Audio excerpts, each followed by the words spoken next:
Feliz y bendecido día, aprendiendo un curso de milagros. El secreto de la verdadera oración es olvidarte de las cosas que crees necesitar. Pedir algo específico es igual que ver el pecado primero y luego perdonarlo. Del mismo modo, al orar pasas por alto tus necesidades específicas, tal como las ves, y las dejas en manos de Dios. Ahí se convierten en los regalos que le haces, pues le dicen que no antepondrás otros dioses a Él, ni que quieres otro amor que el suyo. Este libro es un comienzo, no un final.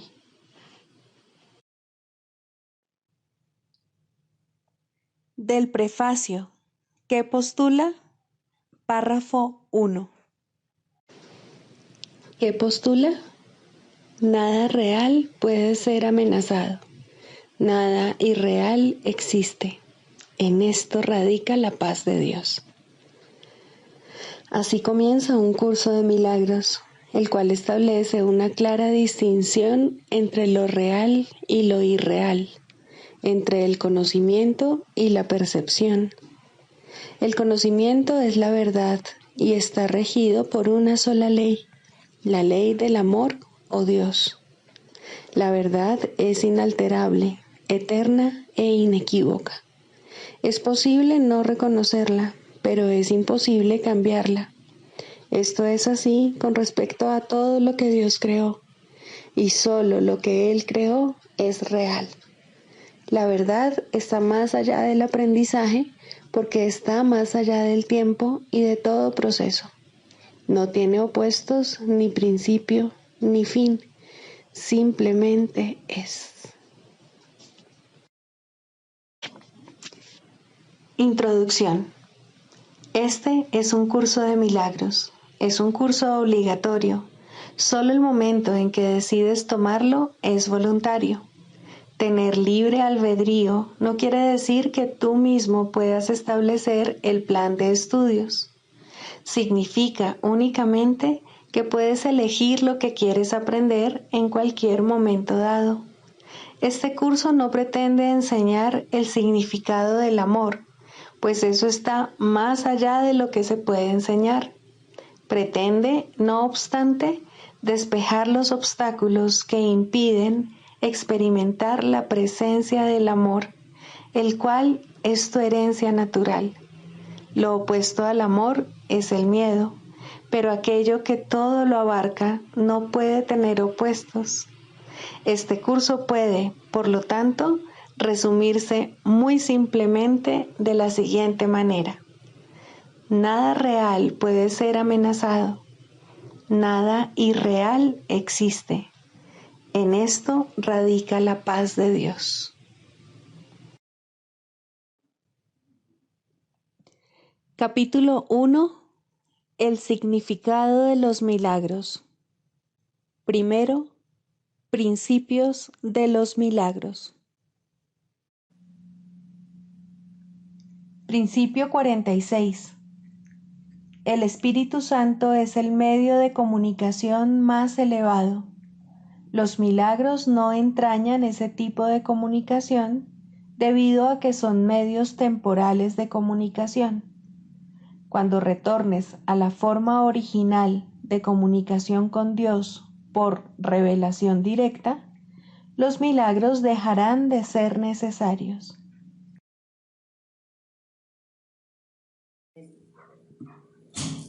Capítulo 7. Los regalos del reino. 1. El último paso. El poder creativo de Dios y el de sus creaciones es ilimitado, pero no existe entre ellos una relación recíproca. Te comunicas plenamente con Dios, tal como Él se comunica contigo. Es este un proceso continuo que compartes con Él, y por el hecho de que lo compartes, te sientes inspirado a crear como Él crea.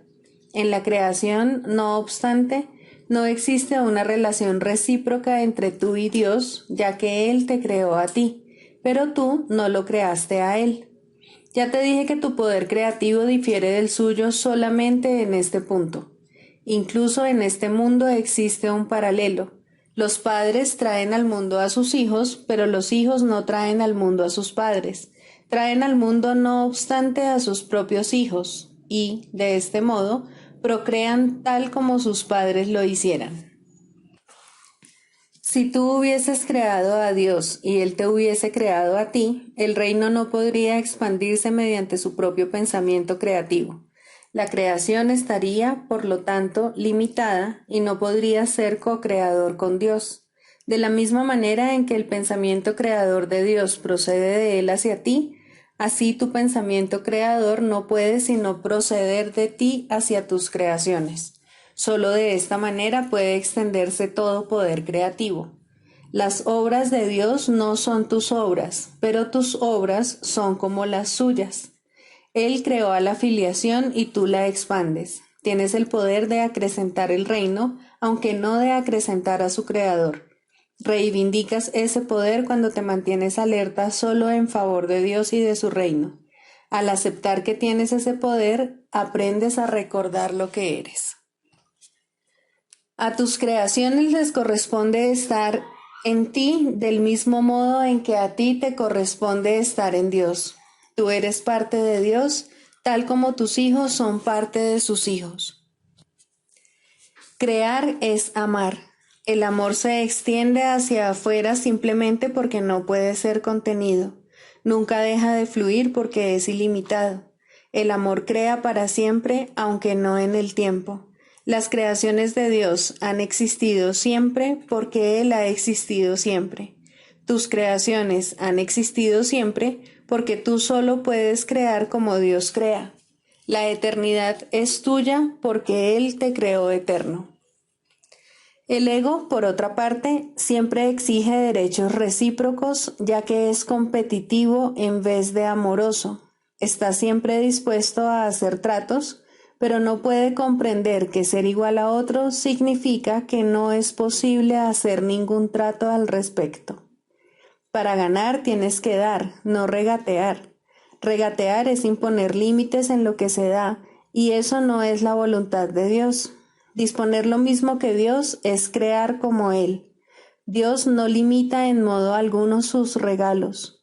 Tú constituyes sus regalos. Por consiguiente, tus regalos son necesariamente como los suyos.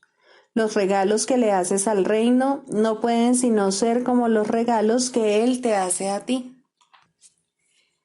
Yo le di al reino únicamente amor porque creí que eso era lo que yo era. Lo que tú crees ser determina los regalos que haces, y si Dios te creó extendiéndose a sí mismo hasta dar lugar a lo que eres, solo puedes extenderte a ti mismo tal como Él lo hizo.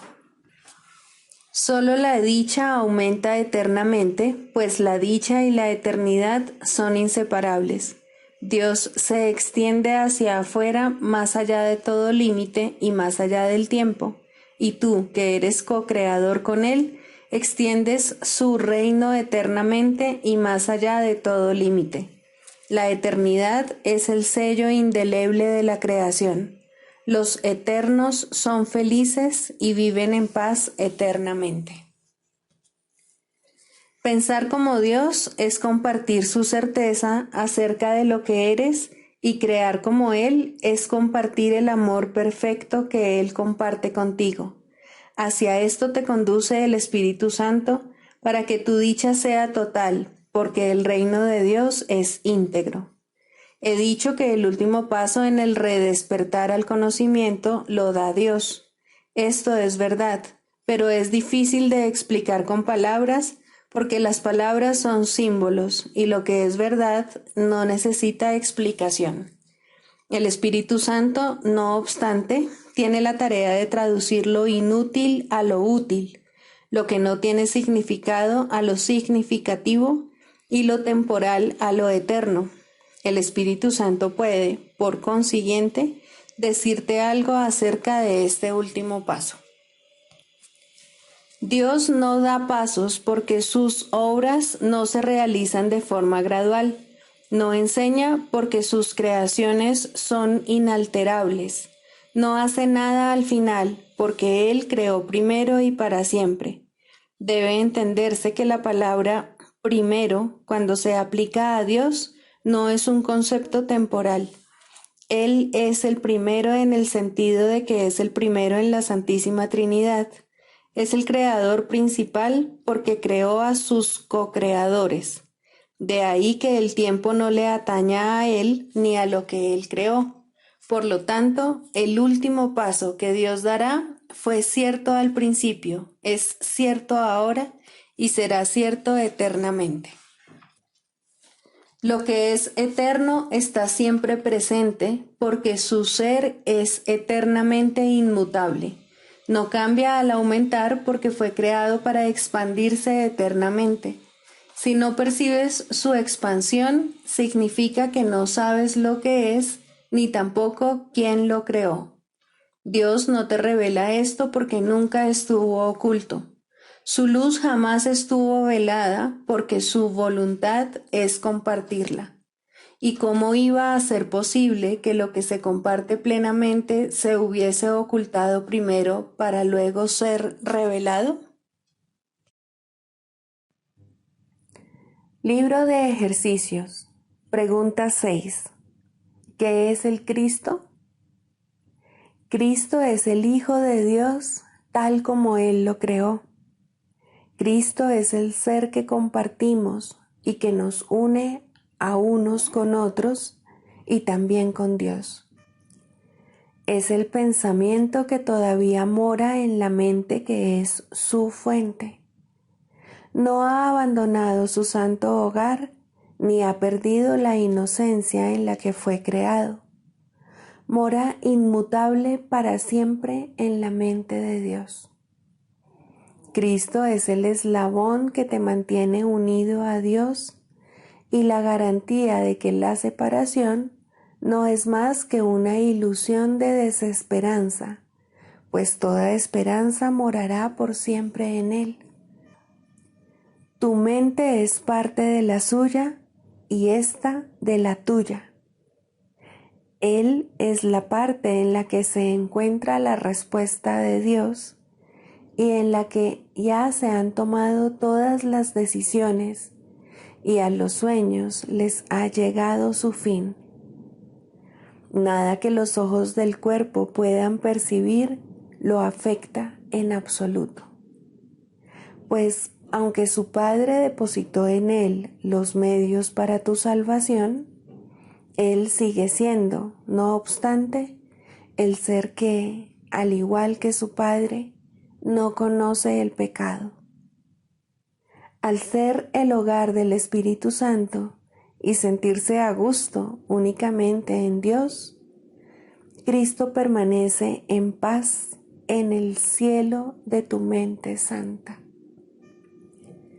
Él es la única parte de ti que en verdad es real.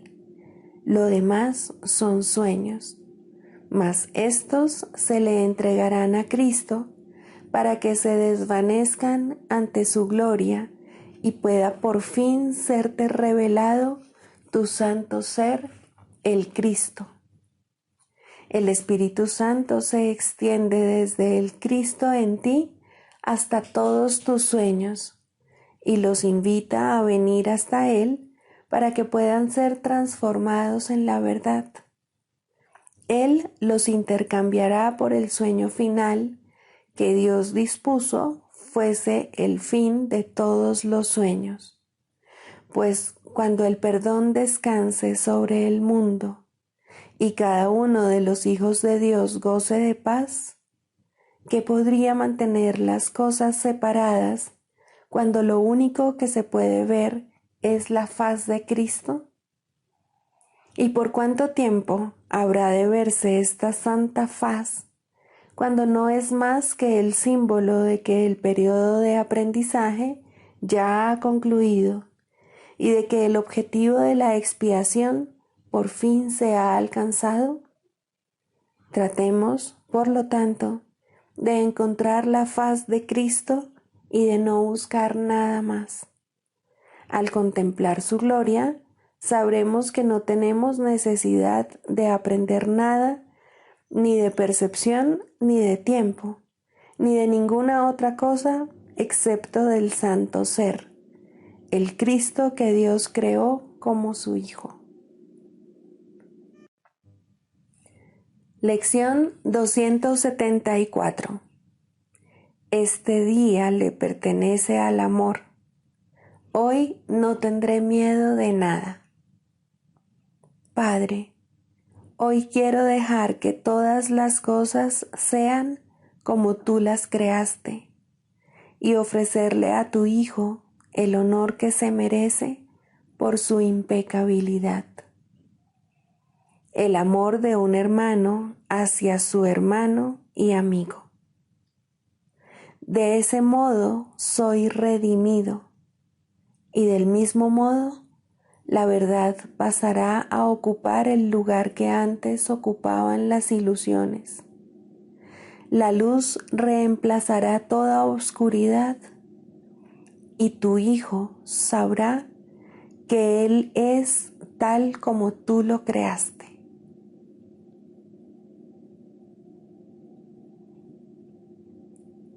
Hoy nos llega una bendición especial de aquel que es nuestro Padre. Dedícale a Él este día y no tendrás miedo de nada hoy, pues el día habrá sido consagrado al amor.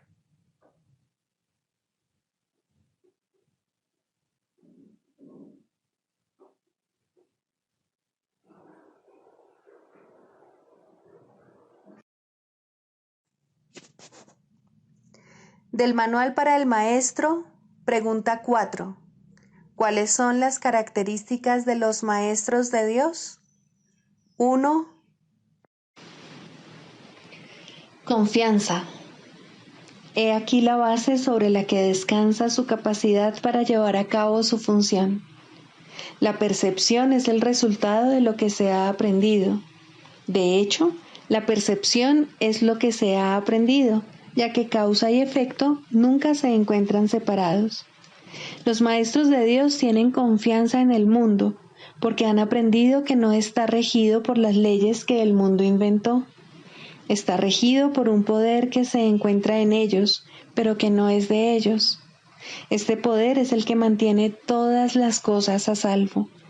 Mediante este poder, los maestros de Dios contemplan un mundo perdonado. Una vez que hemos experimentado ese poder, es imposible volver a confiar en nuestra insignificante fuerza propia. ¿Quién trataría de volar con las minúsculas alas de un gorrión cuando se le ha dado el formidable poder de un águila? ¿Y quién pondría su fe en las miserables ofrendas del ego cuando los dones de Dios se encuentran desplegados ante él? ¿Qué induce a los maestros de Dios a efectuar este cambio? A. Desarrollo de la confianza. En primer lugar, tienen que pasar por lo que podría calificarse como un periodo de deshacimiento. Ello no tiene por qué ser doloroso, aunque normalmente lo es. Durante este periodo parece como si nos estuviesen quitando las cosas, y raramente se comprende, en un principio, que estamos simplemente reconociendo su falta de valor. ¿De qué otro modo se iba a poder percibir lo que no tiene valor, a no ser que el perceptor estuviese en una posición desde la que no puede sino ver las cosas de otra manera? Aún no ha llegado al punto en el que puede efectuar el cambio interno totalmente. Por ello, el plan a veces requiere que se efectúen cambios en lo que parecen ser las circunstancias externas. Estos cambios son siempre beneficiosos. Una vez que el maestro de Dios ha aprendido esto, pasa a la segunda fase. Ahora el maestro de Dios tiene que pasar por un periodo de selección. Este periodo es siempre bastante difícil, pues al haber aprendido que los cambios que se producen en su vida son siempre beneficiosos, tiene entonces que tomar todas sus decisiones sobre la base de si contribuyen a que el beneficio sea mayor o menor. Descubrirá que muchas cosas, si no la mayoría de las que antes valoraba, tan solo obstruyen su capacidad para transferir lo que ha aprendido a las nuevas situaciones que se le presentan.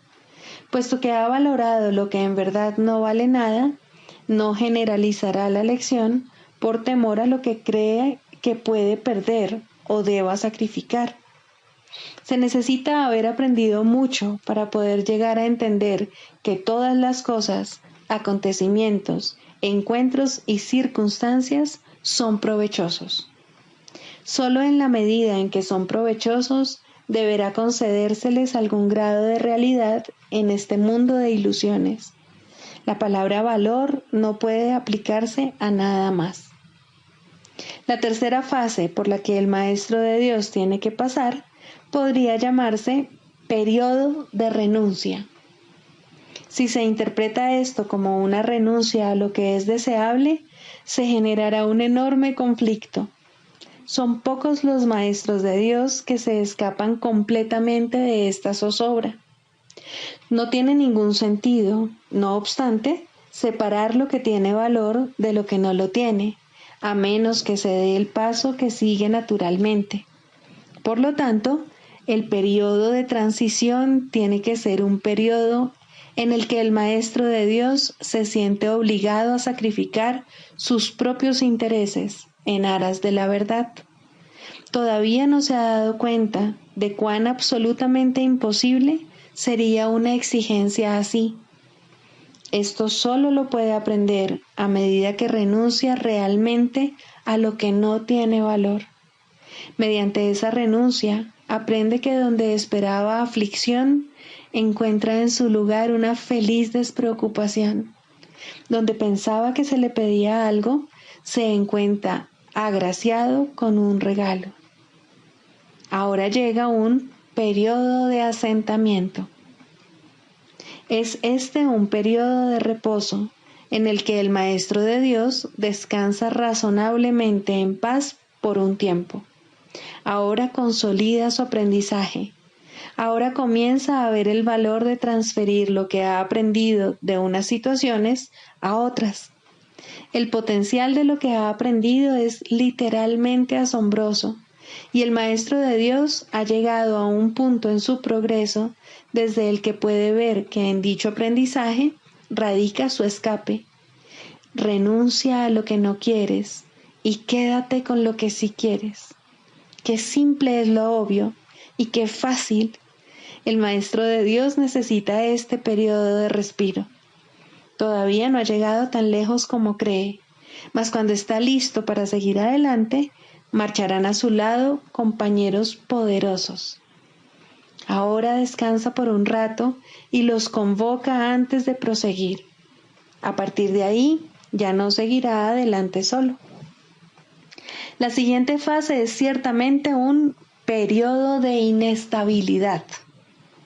El Maestro de Dios debe entender ahora que en realidad no sabía distinguir entre lo que tiene valor y lo que no lo tiene. Lo único que ha aprendido hasta ahora es que no desea lo que no tiene valor y que sí desea lo que tiene. Su propio proceso de selección, no obstante, no le sirvió para enseñarle la diferencia. La idea de sacrificio, tan fundamental en su sistema de pensamiento, imposibilitó el que pudiese discernir. Pensó que había aprendido a estar dispuesto, pero ahora se da cuenta de que no sabe para qué sirve estar dispuesto. Ahora tiene que alcanzar un estado que puede permanecer fuera de su alcance por mucho, mucho tiempo. Tiene que aprender a dejar de lado todo juicio y a preguntarse en toda circunstancia qué es lo que realmente quiere. De no ser porque cada uno de los pasos en esta dirección está tan fuertemente reforzado, cuán difícil sería darlos. Finalmente, llega un periodo de logros. Ahora es cuando se consolida su aprendizaje. Lo que antes se consideraba simples sombras se han convertido ahora en ganancias substanciales con las que puede contar en cualquier emergencia, así como también en los periodos de calma. En efecto, el resultado de esas ganancias no es otro que la tranquilidad, el fruto de un aprendizaje honesto, de un pensamiento congruente y de una transferencia plena. Esta es la fase de la verdadera paz, pues aquí se refleja plenamente el estado celestial. A partir de ahí, el camino al cielo está libre y despejado y no presenta ninguna dificultad. En realidad ya está aquí. ¿Quién iba a querer ir a ninguna otra parte si ya goza de absoluta paz? ¿Y quién querría cambiar su tranquilidad por algo más deseable? ¿Qué podría ser más deseable?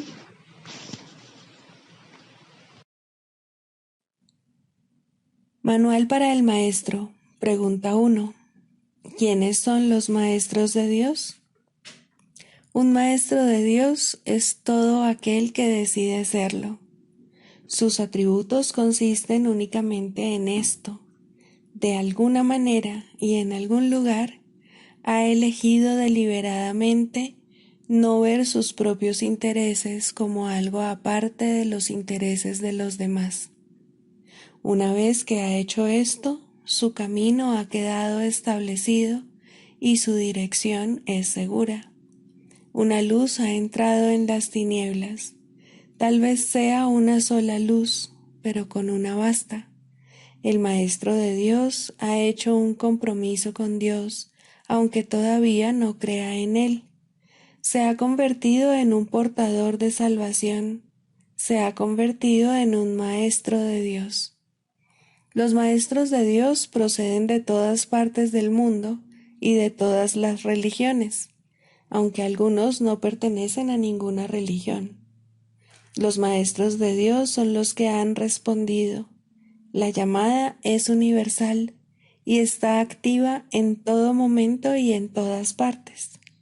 Dicha llamada invoca a los maestros a que hablen en favor de ella y a que rediman el mundo. Muchos la oyen, pero muy pocos responden. Sin embargo, es solo cuestión de tiempo. Todo el mundo responderá al final, pero ese final puede estar muy, muy lejos. Esta es la razón por la que se estableció el plan de los maestros. Su función es ahorrar tiempo.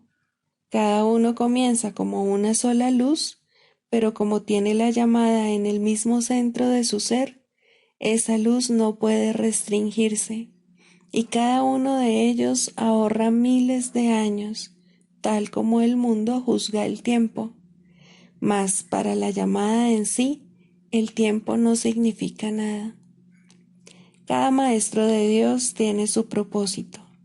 La estructura de éste varía enormemente, así como los medios particulares de enseñanza empleados. El contenido del curso, no obstante, nunca varía. Su tema central es siempre: el Hijo de Dios es inocente y en su inocencia radica su salvación. Esto se puede enseñar con acciones o con pensamientos, con palabras o sin ellas, en cualquier lenguaje o sin lenguaje, en todo lugar o momento o en cualquier forma. No importa lo que el maestro haya sido antes de oír la llamada. Al responder, se ha convertido en un salvador. Ha visto a alguien más como a sí mismo. Ha encontrado, por lo tanto, su propia salvación y la salvación del mundo. Con su renacer, renace el mundo. Este manual está dedicado a una enseñanza especial y dirigido a aquellos maestros que enseñan una forma particular del curso universal. Existen muchas otras formas, todas con el mismo desenlace. Su propósito es simplemente ahorrar tiempo. No obstante, solo el tiempo se arrastra pesadamente y el mundo ya está muy cansado. Está viejo, agotado y sin esperanzas, mas el desenlace final nunca se puso en duda, pues, ¿qué puede cambiar la voluntad de Dios? Pero el tiempo, con sus ilusiones de cambio y de muerte, agota al mundo y a todas las cosas que habitan en él. Al tiempo, no obstante, le llegará su final, y propiciar ese final es la función de los maestros de Dios, pues el tiempo está en sus manos. Tal fue su elección, y así se les concedió.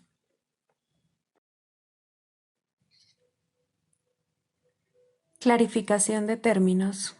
Introducción.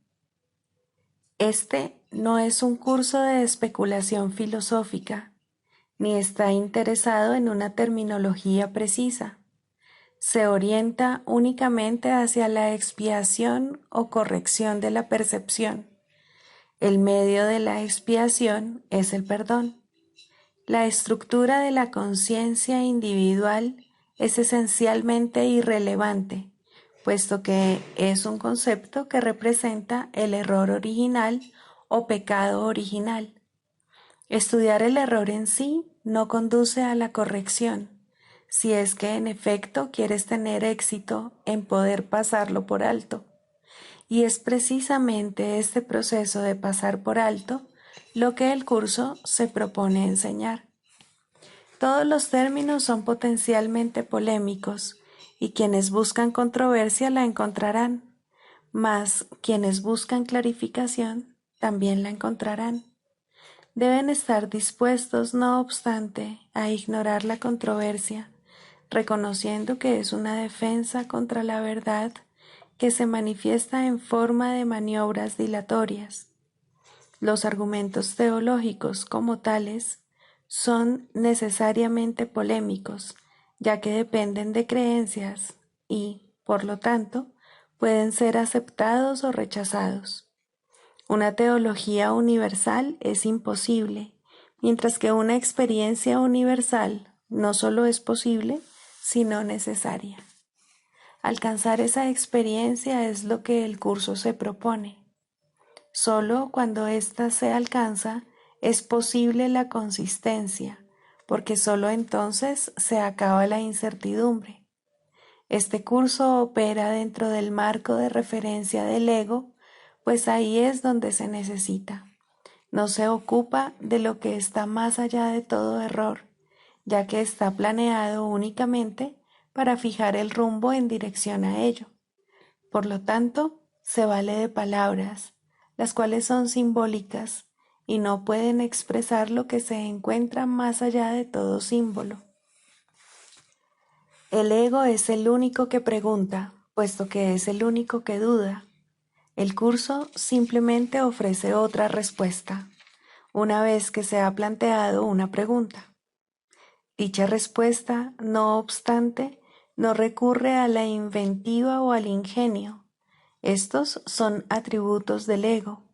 El curso es simple, tiene una sola función y una sola meta. Solo en eso es totalmente consistente, pues solo eso puede ser consistente. El ego exigirá muchas respuestas que este curso no provee. El curso no reconoce como preguntas aquellas que solo tienen la apariencia de preguntas, pero que son imposibles de contestar. El ego puede preguntar ¿cómo sucedió lo imposible? ¿A qué le ocurrió lo imposible? Y lo puede preguntar de muchas maneras, mas no hay una respuesta para ello, solo una experiencia. Busca solo esta y no permitas que la teología te retrase. Notarás que el énfasis que el curso pone en las cuestiones estructurales es muy breve y solo tiene lugar al principio. Dicho énfasis desaparece muy pronto para dar paso a la enseñanza central. Sin embargo, puesto que has pedido aclaraciones, a continuación se ofrecen unas cuantas para algunos de los términos utilizados.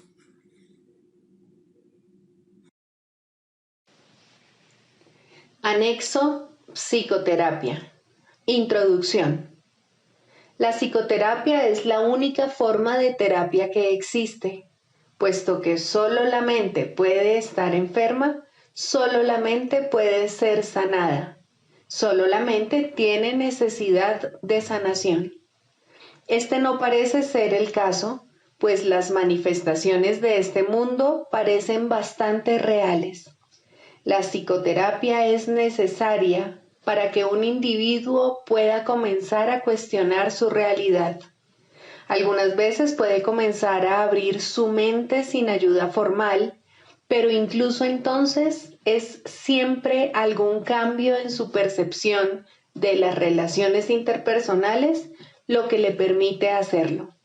Algunas veces necesita una relación más estructurada y extensa con un terapeuta oficial. En ambos casos, la tarea es la misma. El paciente debe ser ayudado a cambiar la idea acerca de la realidad de las ilusiones. El canto de la oración. 1. La oración. Introducción. La oración es el mayor regalo en el cual Dios bendijo a su Hijo cuando lo creó. Ya era entonces aquello que habría de llegar a ser, la única voz que el Creador y la creación comparten, el canto que el Hijo entona al Padre, quien devuelve las gracias que el canto le brinda. La armonía es perpetua, y perpetua es también la gozosa concordia de amor que eternamente ambos se profesan el uno al otro. Y de este modo se extiende la creación. Dios da gracias a su extensión en su Hijo. El Hijo da gracias por su creación en el canto que entona mientras crea en nombre de su Padre. El amor que comparten es lo que toda oración habrá de ser por toda la eternidad, cuando al tiempo le llegue su fin, porque así era antes de que el tiempo pareciese existir. Para ti que te encuentras brevemente en el tiempo, la oración toma la forma que mejor satisfaga tu necesidad. Solo tienes una. Lo que Dios creó uno debe reconocer su unidad y alegrarse de que lo que las ilusiones parecían separar es uno por siempre en la mente de Dios.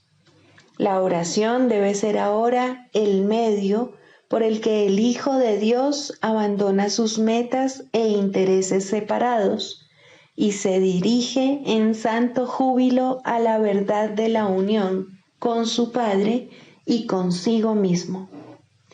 Abandona tus sueños, Santo Hijo de Dios, y alzándote tal como Dios te creó, prescinde de los ídolos y acuérdate de Él.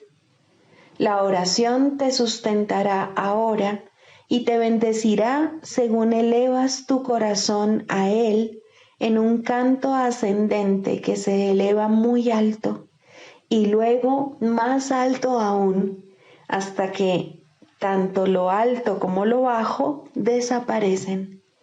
La fe en tu objetivo crecerá y te apoyará a medida que asciendas por la luminosa escalera que te lleva a las praderas celestiales y al umbral de la paz.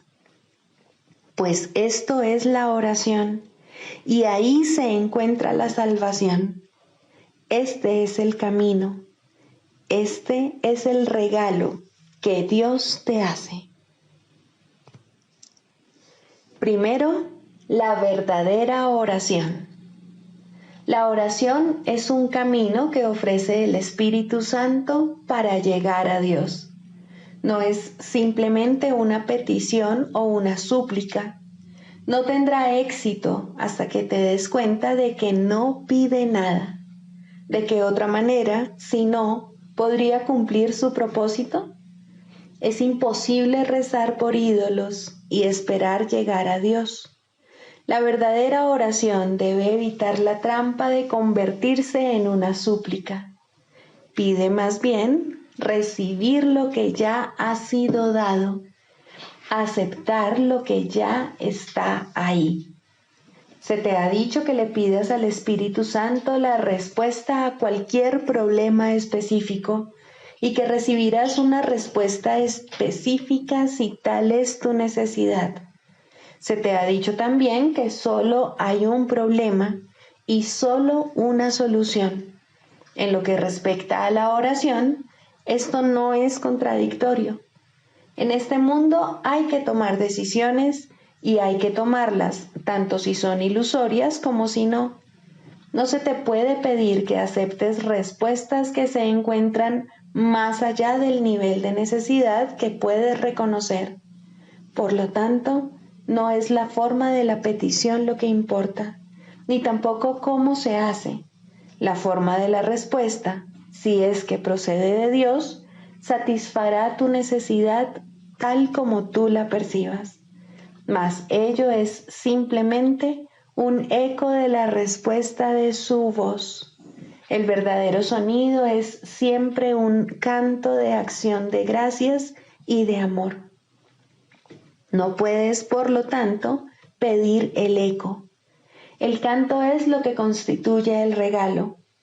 Con él vienen las resonancias, las armonías, los ecos, mas todo eso es secundario. En la verdadera oración solo escuchas el canto. Lo demás simplemente se agrega. Has buscado primero el reino de los cielos y todo lo demás ciertamente se te ha dado por añadidura. El secreto de la verdadera oración es olvidarte de las cosas que crees necesitar. Pedir algo específico es igual que ver el pecado primero y luego perdonarlo. Del mismo modo, al orar, pasas por alto tus necesidades específicas tal como las ves y las dejas en manos de Dios. Ahí se convierten en los regalos que le haces, pues le dicen que no antepondrás otros dioses a Él, ni que quieres otro amor que el suyo. ¿Cuál otra podría ser su respuesta, sino tu recuerdo de Él? ¿Puede esto cambiarse por un insignificante consejillo para un problema de apenas un instante de duración? La respuesta de Dios es para toda la eternidad.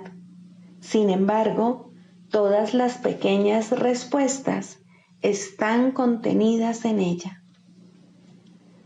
Orar es hacerse a un lado, un abandonarse, un momento de sosegada escucha y amor. No debe confundirse con súplicas de ninguna clase, ya que es una manera de recordar tu santidad.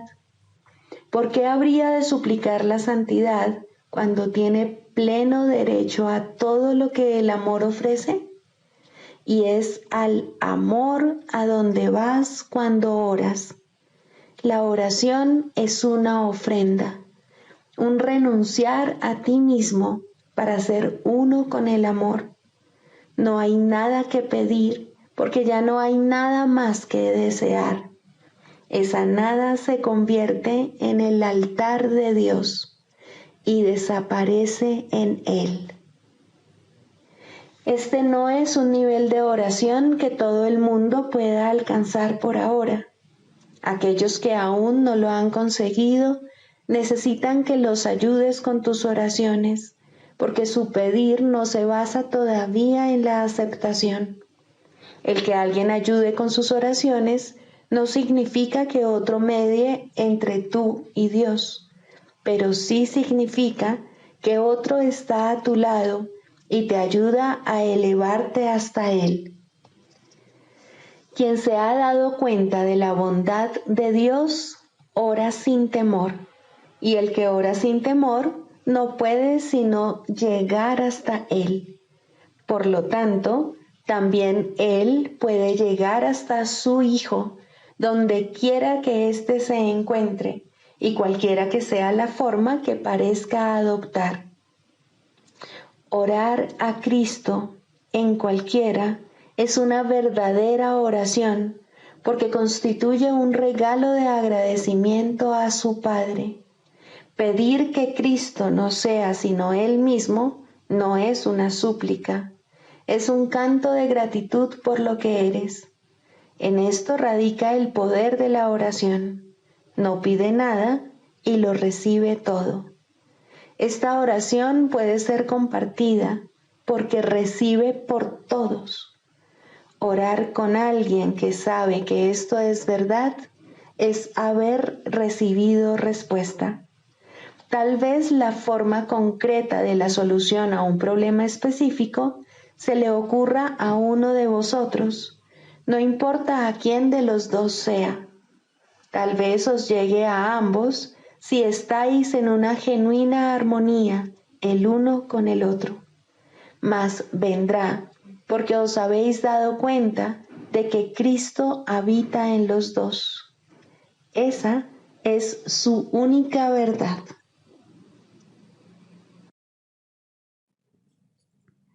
Sigamos a Jesús haciendo del perdón algo tan natural como respirar y algo tan vital como el aire. Amén.